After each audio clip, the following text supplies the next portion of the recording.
ilaahay baa kaliya mahadle maasadan waxa la yiraahdaa ama hal ku dhigeedu leeyahay nimcadu kula aaba maaha waxay ka hadlaysaa ummadu marka kalgacayl iyo naxariis iyo jacayl dhexdeeda yaalo inay istaakuleen ogtahay oo istaageeris ogtahay maasadu waxay dul istaagaysaa in keena ladani keena liita taageero taakuleeyo dhexdeena aynu isku naxariisano waxay leedahay ayaamuhu waa wareegto adduunyadu waa harguura irmaankeedii ladnaanta aadmigu laba goor ma haysto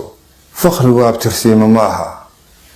haddaad amin xoola hayso nimcadu kula aaba maaha miskiinka wuu dareeyay itaalkii ahaynta liita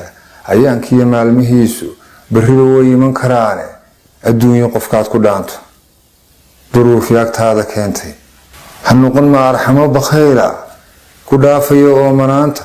ku dayraya arag yaraanta ku diidaya uurmadhnaanta lahaw daymada islaamka lahaw damqashada ogaalka kadaa urugada waxyeelka kadaa digashiya ilaaqda kadaa afxumada saboolka markuu aqalkaagu buuxo haddii ereygaa waxgooyo markay hayntaa isgaadho haddii dadba kuu istaago markii anfacaa samaado haddii amarkaa fulaayo oo aad tahay ruux axsaan leh baldaalaca ubadka jaarka agoontiya maxasta baahan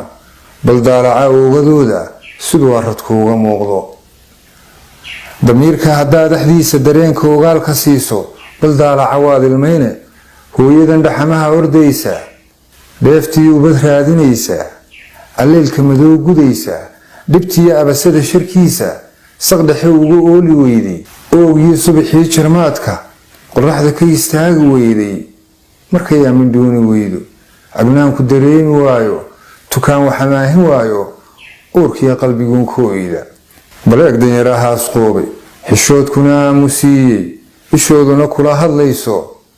rabbina idin wada abuuray haddana idin wada arkaayo baleeg adigana ladnaantu siday tale kaaga awday